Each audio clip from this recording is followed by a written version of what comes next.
Can you hear the message? How we doing, God's people? It's Nate Johnson coming back with you with my 2 cents for the day. Um, it's a doozy, man. I gotta be all over the place today with this one, man. So I need you guys to stick with me. You know what I mean? I need you guys to hang in there with me because I'm all over the place with it. Okay. Can you hear the message? Okay. So let's get right into it because I don't want to take up too much time. Okay. On this Sunday. Um, so anyway, I'm gonna set the scene a little bit for this thing.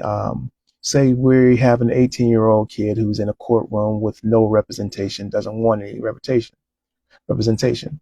And so they're doing it on their own. The judge is asking questions and the kid is supposed to answer. But in answering the questions, of course, the kid is kind of excited and emotional. So they speak how they speak and kind of, loudly and may say some curse words of choice and this and that kind of thing because they speak kind of like they speak normally, which the kid kind of grew up in what we call like the ghetto or something. So they speak kind of like ghettoish. Okay. So, been warned a couple of times from the judge, about the curse words of choice. And been warned if it happens again, the judge is going to remove them from the courtroom because they don't speak like that in the judge's courtroom. Okay. That's the scene. I'm going to pause right there on that because that's the scene. Okay. Now we got the picture. So now to get into it, with a little bit of things, going to be all over the globe, man. So make room. Okay. Make room. So let's say we have, a Chinese person that's in China. You know what I mean? You kind of expect that person to speak Chinese, correct? Okay. If you have kind of a Spaniard that's in Spain, you would expect them to speak Spanish, correct? So some of you might catch on. So if I have in America someone who is grown up in a ghetto, would you not expect them to speak ghetto or some form of broken English? Okay. So to me, it only makes sense to me that that would pretty much be logical. So, so let's say, we have a newborn baby. Okay. If you have a newborn baby that's missing a limb, people see the baby when it comes out and everyone's like, oh, poor baby, precious thing, bless his heart, blah, blah, blah, her heart, kind of thing is how we kind of do. Right. But do we realize as people that baby, when it comes out, that baby doesn't feel any sorrow, doesn't feel any less than, because the baby doesn't even recognize that it's missing a limb. You know what I mean? That kind of comes from our end as putting that into the baby.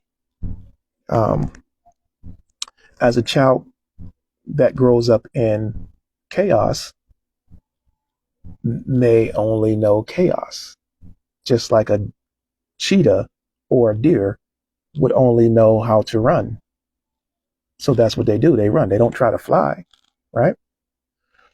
Um, so if I was to witness, or you were to witness, any of us was to witness in America, a Chinese man scolding their kid in competition, you know what I mean, getting at their kid in competition, we wouldn't pretty much, do anything or think weird of it. We would probably think, man, it's a little different custom than us. How they were doing it, handling it, probably be a little different for us. We might be like, man, it's kind of different for us, but we probably wouldn't think too big of it. You know what I mean? The case may be. So question being, so why would we think any different if it was somebody who was from the ghetto, so to speak, and they were getting at their kid in competition? Why would we feel the need to be like, oh, they need help, oh, they need Jesus. Oh, some people might even run outside, try to call the police because they tripping on their kid or whatever the case may be. You know what I'm saying? When I think the message is supposed to be that the parent is there, the father is there. He's present in that child's life and supporting them. You know what I mean? But we would tend to look at it as if there would be something crazy about it or whatnot. And me working with kids in the field that I've worked in for 20 some years, working with kids in the field, I've seen those situations where kids are used to being in chaos. So there's kids that have grown up in chaos and that's all they know. So when it's calm, they have a problem. It's an issue for things to be calm, cool, collective because they only know chaos. So it might seem weird to you to understand that child because that child only knows chaos. Well, some of them grow up that way and they're adults now and they still only know chaos. So they teach that chaos to their young ones, and that's all they teach their young ones is the chaos, and the chaos continues. You know what I mean? But we as people still tend to teach what we teach. We're going to teach that English is what we should be teaching and you should be speaking, but you're Chinese. Maybe I'm off on the way I'm thinking, you know, because I don't know, something that just came to me, you know, in the Bible it says, um, be careful of what you hear and how you use it, because it also shall be measured unto you. Okay. Um, and I'm just saying is like I think a lot of times we hear things and we see things. We might see someone, trying to get at their kid about something in competition, and we kind of think, oh man, that dude just got out of jail or something like that. He tripping on that kid or whatever the case may be. But that man is there. He's in, he's doing it his way because that's what he knows. That's how he speaks because he speaks that way, this and that, because he's a Chinese man speaking Chinese. But we'll look at it differently as if, oh, because we are shunning because he's using a broken English, for lack of a better term, broken English type of speaking. We're going to say that we know that that ain't the proper English. So we don't care. That's wrong. You know what I mean? So let's get at him and tell him he's wrong and scold him and this and that. But if that's what he knows, that's what he knows. But he's still doing the right thing. Is the message still not clear?